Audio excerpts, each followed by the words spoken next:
Hello everybody and welcome to summer in Voyager Valley. This is by far my favorite season because you can see everything that spring works so hard for start to grow and reach its full potential with all sorts of new life soaring around in early summer and then everything becoming so luscious and green in late summer. So I'm just now starting to see that curve where we start entering the downfall of summer into fall. So I figured it's time for a Voyager Valley update. So let's begin our episode right now. I think the best way I've experienced the valley this season was just waking up at sunrise. It was so serene to see everything go from a bug chorus to a very strong bird chorus, and then the valley go from a blue tone to a completely golden tone with geese and everything flying in was a super special thing to be able to experience that no one really does in this kind of ecosystem. And I think that really showed me why this ecosystem is so important to protect here and all across southern Minnesota.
The sunrise this morning in the valley was absolutely immaculate, and I got an entire new species list here on my phone that I observed this morning.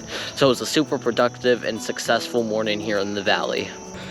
That sunrise was a truly beautiful thing, but I think the next most important thing about the valley in summertime is the wildflowers and how they bring beauty to not only people, but they bring life and support to different kinds of pollinators and animals, like the monarch butterfly. Like, I see tons of them flying around even right now. I've seen more eggs this year, and it's cool to see how the valley can support that kind of life, saying they're endangered. So I might have to sign the valley up for Monarch Watch to be on the official pollinator pathway.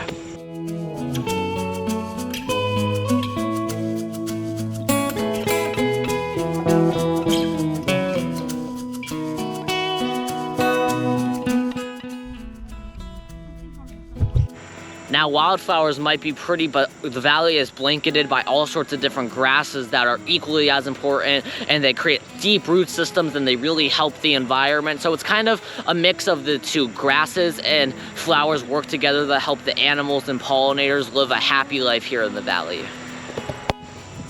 Just recently, we planted some flowers at the teepee to help diversify things and get things going. Saying our wildflower planting is a bit skimpy this year, but it's cool to see the community, how much they love the teepee, and how we can do that little bit of work for a few hours, and I get tons of comments about how much the community loves our teepee area and the flowers. So a huge thank you to them for being so supportive of our project and the teepee here.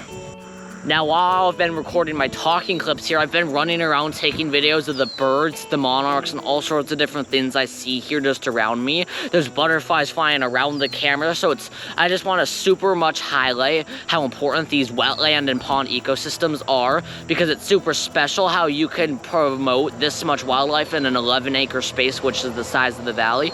So just imagine what you can do with a bigger space. So if you can have the chance, plant any amount of wildflowers to help our monarchs out.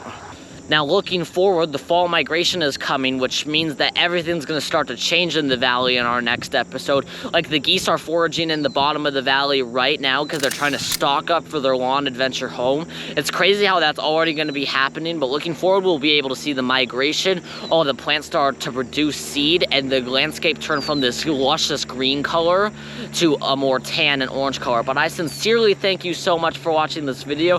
I hope you'll stay tuned for our huge adventure we have coming in only a few weeks, and we'll see you very, very soon in the Rocky Mountains once again. See you then.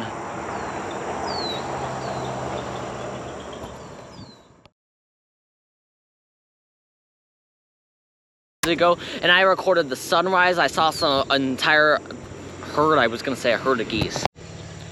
Now, just as I've been recording here, I've been running around taking videos of wildlife and the butterfly that's sitting right here next to the camera. So I just would like to extremely emphasize